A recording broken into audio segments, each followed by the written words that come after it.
Bueno, buenas noches, profe. Mi nombre es Díaz Santiago Torres Medina del curso 11-2. El libro es Los Miserables del autor Víctor Hugo. Seguimos con la continuación del capítulo 10.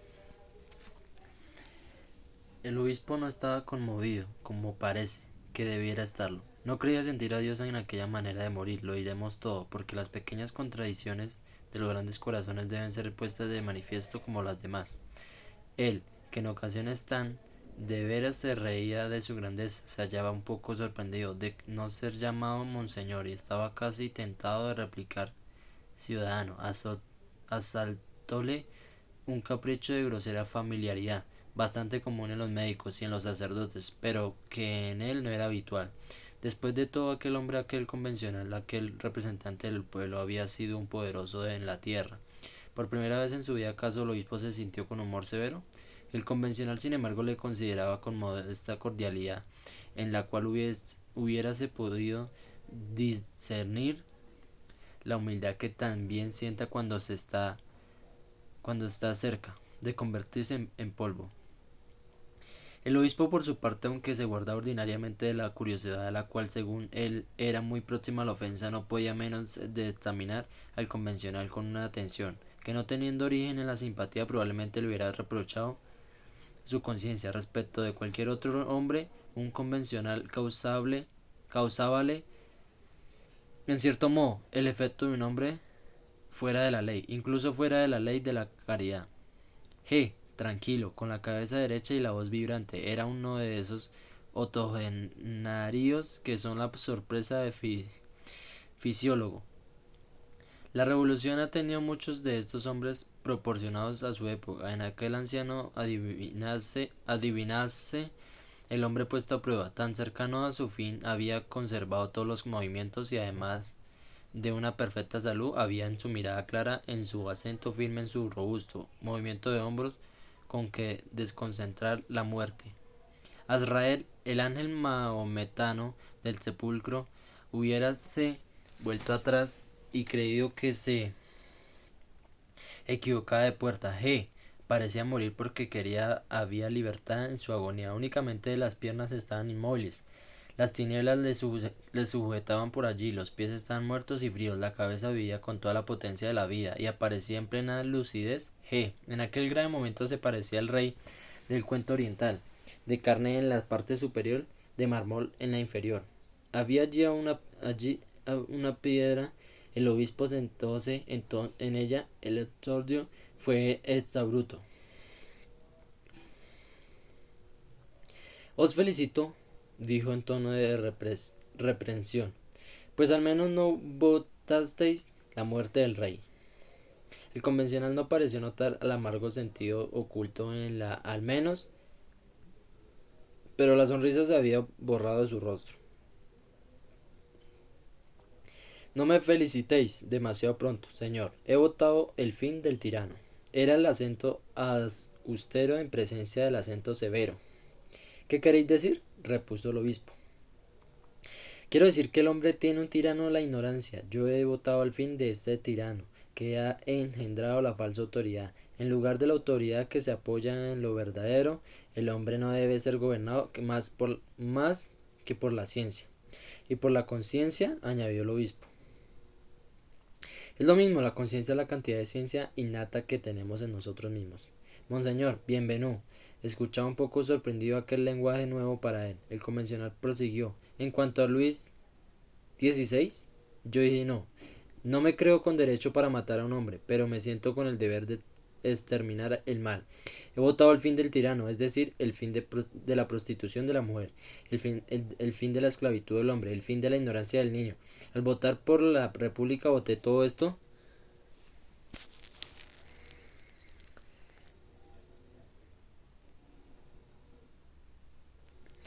He votado la fraternidad, la concordia, la aurora.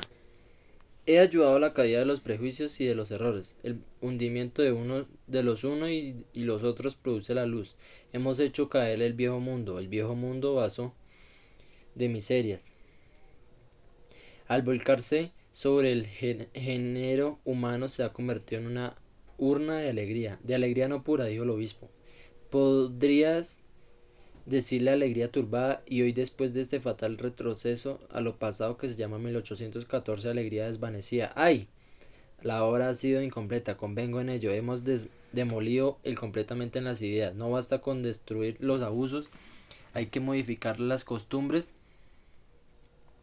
El molino ya no está, pero el viento continúa soplando. Habéis demolido. Demoler puede resultar útil, pero yo desconfío de una demolición, con la cual está mezclada la cólera. El derecho tiene su cólera, señor obispo, y la cólera del derecho es un elemento de progreso. De todos modos, y dígase que lo que se quiera, la Revolución Francesa es el paso más grande dado por el género humano, desde el advenimiento de Cristo, progreso incompleto, sea pero sublime, ha despejado todas las incógnitas sociales, ha dulcificado los ánimos, ha calmado, tranquilizado, ilustrado, ha hecho correr sobre la tierra torrentes de civilización. Ha sido buena la Revolución Francesa en la consagración de la humanidad. El obispo no pudo menos de murmurar sí. 93. El convencional enderezó en su asiento una solemnidad casi legumbre. ¿Y con cuánto vigor puede tener un moribundo? Exclamó. Ah, ¿también usted? 93. Esperaba esta palabra. Una nube se ha formado durante 1500 años. Al cabo de 15 siglos ha estallado la tormenta. Vos procesáis al rayo. El obispo sintió, sin confesarlo tal vez, que algo en él había sido herido. Sin embargo, presentó el buen continente y respondió. El juez, en nombre de la justicia, el sacerdote habla en nombre de la piedad, que no es otra cosa que una justicia más elevada, un rayo que no debe nunca engañarse. Y añadió mirando fijamente al convencional, ¿Luis XVI? El convencional extendió la mano y cogió el brazo del obispo. Luis XVI, veamos, ¿por quién lloráis? ¿Por quién el niño es inocente? Entonces bien, yo lloro con vos. ¿Es por el niño de real? Os pido que reflexionéis para mí, el hermano de 14, niño inocente, colgado de los sobacos en la plaza Greve hasta la muerte, por el solo crimen del ser hermano de Courtoche. No es menos digno de compasión que el nieto de Luis XVI, niño inocente martirizado en la torre del Temple por el solo crimen de haber sido nieto de Luis XVI. Señor, dijo el obispo, no me gusta la proximidad entre ciertos nombres. Cartouche, Luis XVI, ¿por cuál de los dos clamáis? Hubo un momento de silencio. El obispo se arrepentía casi de haber ido y sin embargo sentíase vaga y extrañamente conmovido. El convencional continuó. Ah, señor obispo, no os gusta la aspereza de la verdad. Cristo la ama cogía un látigo y limpiaba el templo. Su látigo lleno de relámpagos era un rudo declarador de verdades. Cuando él exclamaba siniete parvulos, no distinguía entre los niños. No le hubiera incomodado la proximidad entre el niño de Barrabás y el niño de Herodes. Señor, la inocencia tiene su corona. En sí misma la inocencia nada gana con ser alteza. Tan augusta es desasparrada con flor deslizada. Es verdad, dijo el obispo en voz baja. Insisto, continuó el convencional, me habéis nombrado a Luis XVI, entendámonos, lloremos por todos los inocentes, por todos los mártires, por todos los niños, lo mismo por lo de arriba que por lo de abajo. Convenido, pero entonces ya os le he dicho, es preciso remontarnos más allá del 93, y nuestras lágrimas deben comenzar ante Luis XVI.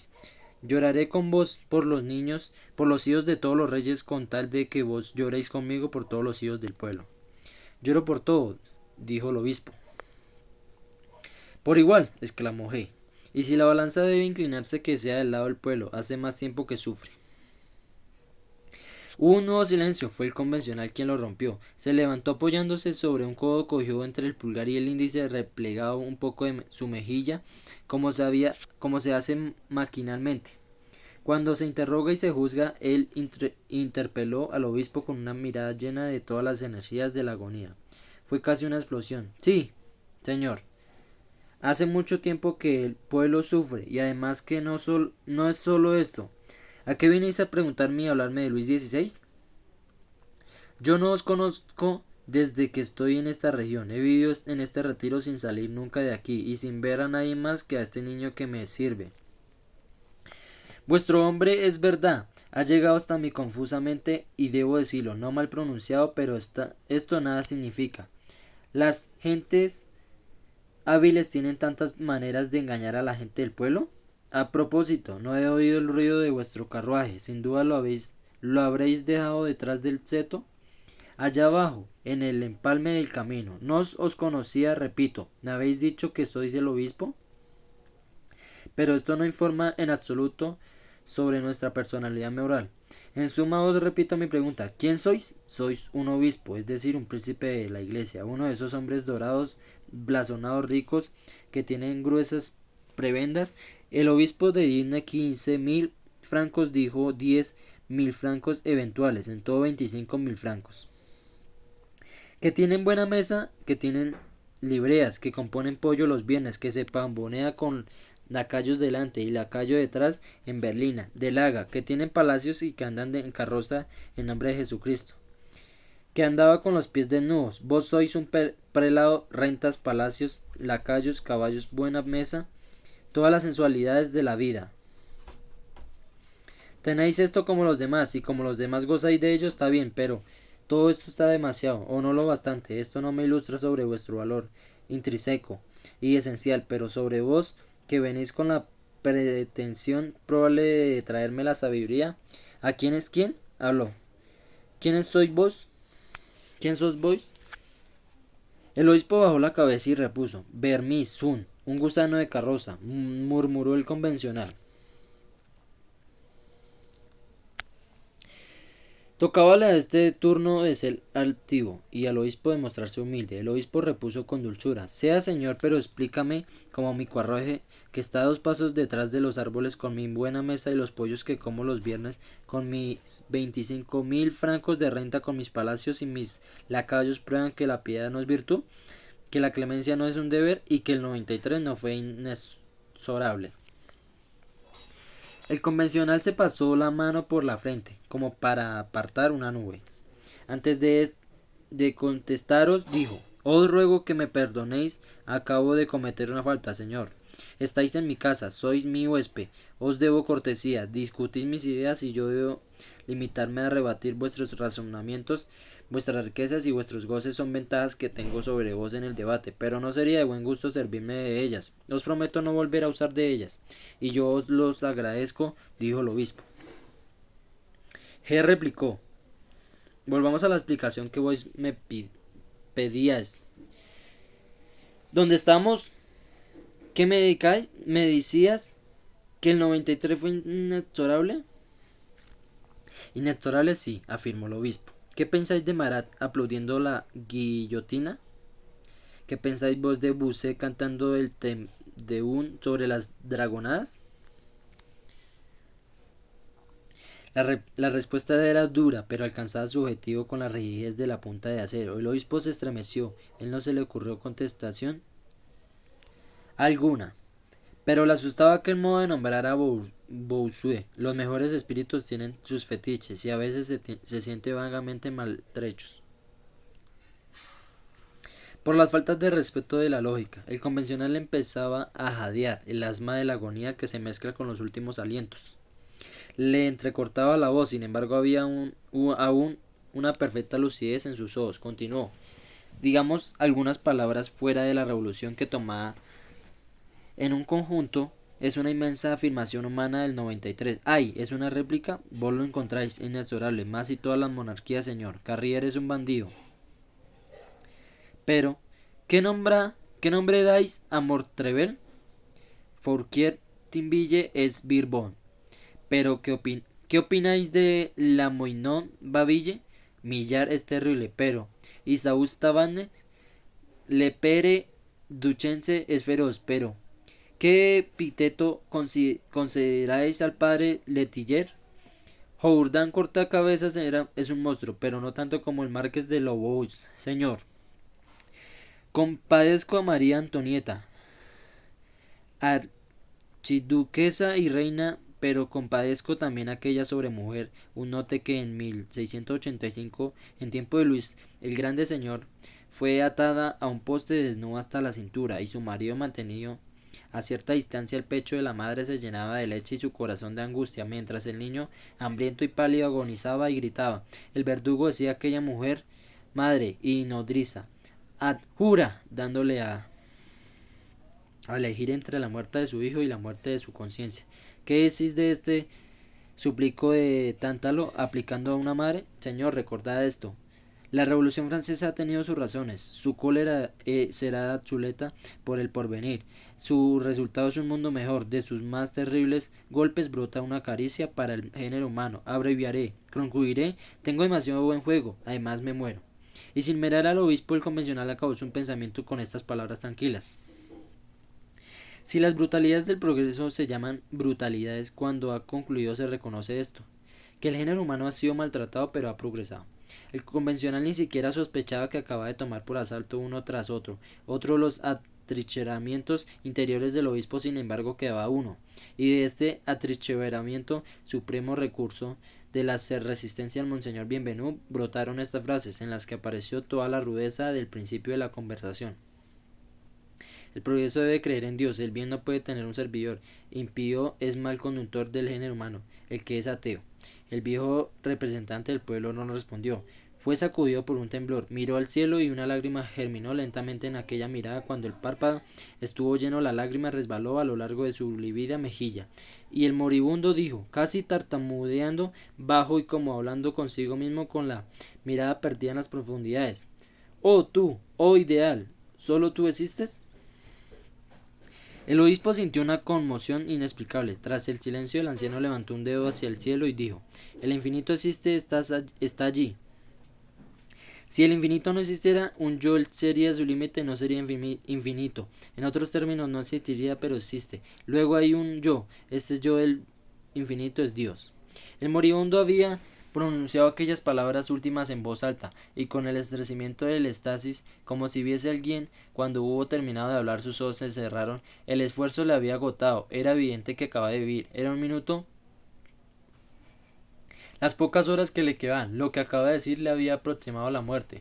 El instante supremo llegaba. El obispo lo comprendió. El tiempo apremiaba, había ido allí como sacerdote. De la extremada frialdad había pasado por grados a una extremada emoción. Contempló aquellos ojos cerrados, tomó aquella mano vieja y helada y se inclinó hacia el moribundo.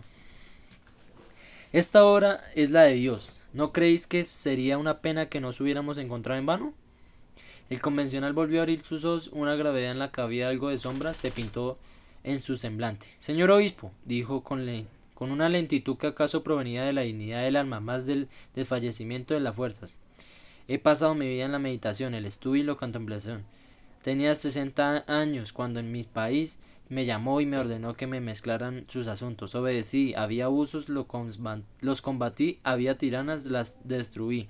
Había derechos y principios, yo los proclamé y los confesé. El territorio estaba invadido, yo lo defendí. Francia estaba amenazada, le ofrecí mi pecho, no era rico, soy pobre.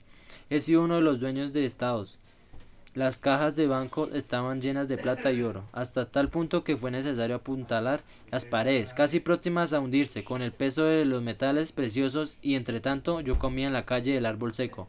Por 22 sueldos, he socorrido a los oprimidos, he aliviado a los que padecían, he desgarrado la sábana del altar, pero ha sido para vendar las heridas de la patria. He sostenido siempre la marcha progresiva del género humano hacia la luz y he resistido algunas veces los progresos crueles. En ocasiones he protegido a mis propios adversarios, vuestros amigos. Hay en Petegen, en Flandes, en el sitio mismo en que los reyes merovingios tenían su palacio de verano, un convento de urbanistas, la abadía de la Santa Clara en Beaulieu, el cual salvé en 1793. He cumplido con mi deber, según mis fuerzas, y he hecho el bien que he podido. A pesar de esto, he sido llevado y atraído, perseguido y calumniado, ridiculizado, escarnecido, maldito y proscrito. Ya desde hace muchos años, yo con mis cabellos blancos siento que muchas personas creen que tener sobre mí el derecho de despreciarme. Para la pobre turba ignorante, mi cara es la de un condenado, y acepto, si por ello odiar a nadie, el aislamiento del odio. Ahora tengo 80 años, voy a morir. ¿Qué venís a pedirme? Vuestra bendición, dijo el obispo, y arrodillóse. Cuando el obispo levantó la cabeza, el rostro del convencional había tomado un aspecto augusto. Acaba de expirar. Esto continuará.